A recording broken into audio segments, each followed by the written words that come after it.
Bienvenue sur la chaîne dans votre rubrique Spill the Tea, où on s'intéresse à vos célébrités de télé préférées.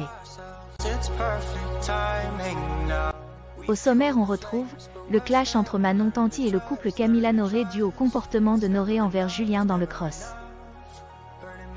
Angèle perd son procès pour diffamation face à Raphaël et Tiffany. Et pour terminer, le drama entre Victoria Meault et Nicolo. Alors prenez un bon thé et on démarre avec les gossips du moment. On commence avec le clash entre Manon Tanti et Noré. Pour rappel, Noré a éjecté Julien Tanti de la place de chef de la famille des Marseillais et est devenu le nouveau chef des Marseillais. Déjà dès son entrée dans l'aventure, Noré avait clairement fait comprendre qu'il voulait devenir le nouveau chef des Marseillais. Ce qu'il a réussi à faire notamment grâce au vote de Maëva qui a trahi Julien en votant pour Noré. Et depuis, la cohabitation entre Noré et Julien s'est envenimée.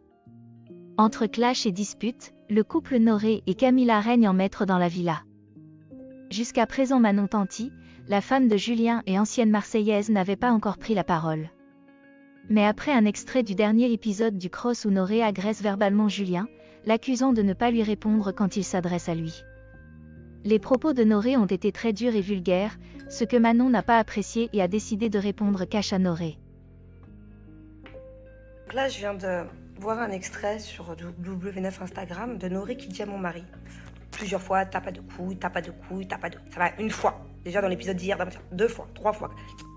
Si mon mari n'a pas envie de s'embrouiller, si il n'a pas envie, ce n'est pas quelqu'un déjà qui s'embrouille de base, mais même, supposons que mon mari, il n'ait pas envie de répondre parce qu'il n'a pas envie de donner l'heure. Il n'a pas envie de ce genre de séquence. Il n'a pas envie. Il n'a pas envie de s'afficher. Il n'a peut-être pas envie. Peut-être que, ouais, c'est pas son genre, c'est pas son genre. Tu vas forcer quelqu'un à venir s'embrouiller et répondre si son meilleur ami Greg a envie de prendre sa défense. En fait, ce qui me dérange là, c'est que Julien, quand même, il a le droit de faire dans les épisodes des réflexions à Maëva.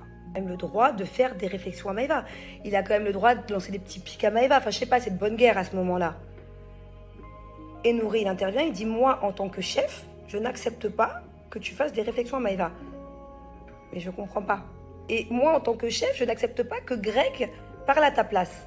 Donc en fait, quoi? Il faut contrôler qui dit quoi, qui fait quoi? Je comprends pas. Bien sûr que Julien, il a de quoi être énervé contre Maëva. Donc à ce moment-là, dans les épisodes, il a de quoi lancer des pics à Maëva. Enfin, je comprends pas. Je comprends pas pourquoi faut rentrer déjà entre l'embrouille Maëva et Julien. C'est leur relation à Maëva et Julien. C'est la déception de Julien. En gros, Noré, il reproche à Greg de prendre la défense de Julien, de se mêler, alors que de base, c'est Noré qui se mêle de l'embrouille entre Julien et Maëva. Enfin bon, bref, truc de gamin, voilà, je pourrais... Donc ouais, je disais, personne n'est intouchable, parce que Noré... je vais vous mettre l'extrait juste après de quoi je vous parle, pour ceux qui n'ont pas suivi. Il dit à mon mari: ne pense pas que tu es intouchable. Personne n'est intouchable. C'est une émission d'élimination. C'est le but que personne soit intouchable. On a déjà d'ailleurs tous sauté à la bonbonne, voilà. Sans s'y attendre, on s'est déjà tous fait éliminer. Par contre, mon mari, il restera indétrônable. Indétrônable. Malheureusement, ça tombe mal. Comme vous avez pu l'apprendre, il y a l'arrêt des Marseillais. Pour le moment, il n'y aura plus les Marseillais. Et je pense que toutes les personnes qui ont regardé les Marseillais pendant des années, dans leur tête, ça restera Julien, le chef de famille, ça restera, on s'en fout du mot chef d'ailleurs. Julien restera Julien, et puis voilà, c'est Julien, quoi. Suite à cette vidéo, Camila, la femme de Noré, a répondu en postant une story où c'est écrit LOL. Récemment, Noré a affirmé que tout était rangé avec les Tanti et que tout le monde était passé à autre chose. Mais la diffusion du cross n'est pas terminée, donc affaire à suivre. On continue avec l'affaire qui oppose Angèle à Raphaël et Tiffany. Raphaël Pépin a posté une story disant qu'il avait gagné le procès contre Angèle et que la justice a triomphé. De même, Tiffany a aussi posté une story disant qu'il avait gagné leur procès contre Angèle. La réaction d'Angèle ne s'est pas fait attendre, et elle précise qu'ils ont simplement gagné le procès en diffamation, et pas du tout le procès qu'elle a entamé contre eux pour harcèlement. Alors, je vais vous expliquer très clairement. Quand vous avez Raphaël Pépin qui vous dit que ça y est, il est libéré, que l'histoire elle est terminée, en fait, ce qu'il ne vous précise pas, c'est que le délibéré qu'il y a eu, c'est concernant uniquement la plainte de Raphaël et de Tiffany concernant la diffamation. Et donc évidemment, là vous allez vous demander pourquoi est-ce que j'aurais été condamnée pour diffamation, est-ce que j'aurais menti depuis le début? Alors pas du tout les amis, je tiens à vous rassurer, la plainte pour diffamation concerne en fait uniquement des injures que j'ai proférées à l'encontre de Raphaël Pépin. Pourquoi est-ce que j'ai été jugée pour préjudice moral? C'est parce que dans un de mes lives, j'ai dit que Raphaël Pépin était probablement une ancienne escorte allant visiter des millionnaires saoudiens. Voilà pourquoi est-ce que j'ai été jugée. Alors oui, c'est très frustrant parce que en fait, ce qu'il ne dit pas, c'est que j'ai porté plainte contre Raphaël Pépin, j'ai porté plainte contre Tiffany, j'ai porté plainte contre Sarah Frézou, ainsi que la quasi de l'entièreté des candidats présents sur ma photo de profil, et bien évidemment en premier lieu, la boîte de production. J'attaque les pantins, mais aussi ceux qui écrivent le scénario. Faut rester logique. Donc c'est frustrant parce qu'en fait, ces plaintes-là, les chefs d'accusation, pardon, sont bien plus graves. Et la condamnation, s'il y en a une, sera bien plus grave qu'une plainte pour diffamation. Et donc ça met beaucoup plus de temps. Et c'est ça qui est frustrant, c'est qu'évidemment sa plainte pour diffamation a été bien plus rapide, tandis que ma plainte est en cours d'enquête à l'heure actuelle. À l'heure où nous parlons, Raphaël, Tiffany, vous avez une plainte aux fesses. Je vais te dire une chose, rien que pour ça, je ne te lâcherai jamais. Jamais. Donc l'histoire est loin d'être terminée. Au contraire, c'est que le début. Donc, dans leur malhonnêteté qu'on connaît, évidemment, ils font exprès de mélanger les affaires, de dire qu'ils ont gagné le procès contre moi. Mais non, c'est faux.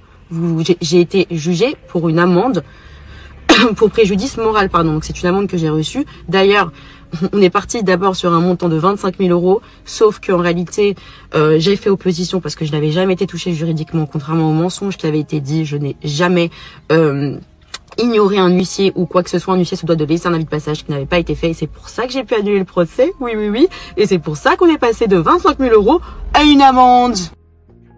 Angèle termine en disant que le procès pour harcèlement est toujours en cours et qu'elle ne peut pas en dire plus pour l'instant.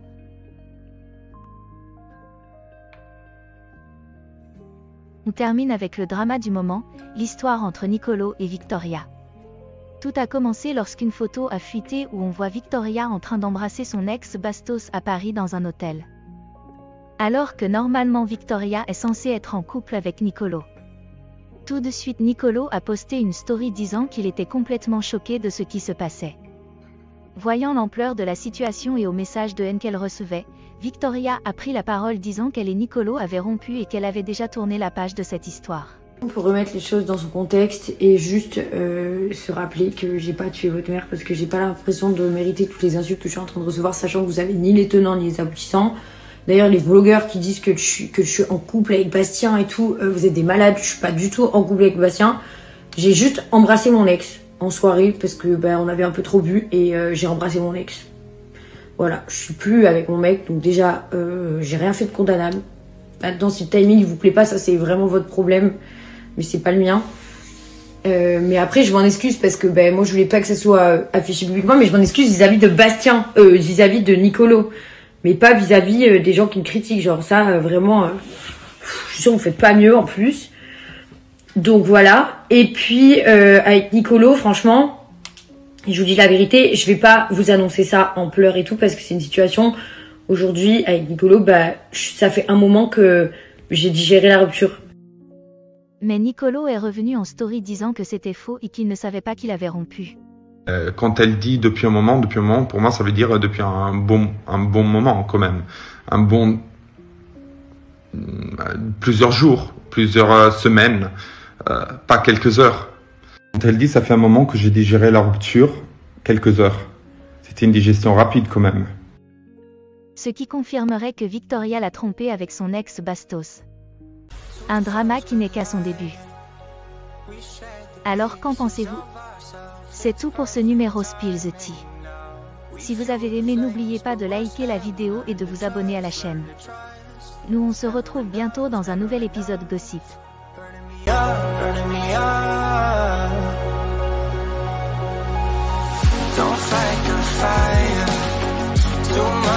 fast, we'll burn us out. We walk the wire, love. Don't make me read your mind, I know it. Learn to trust, learn to trust.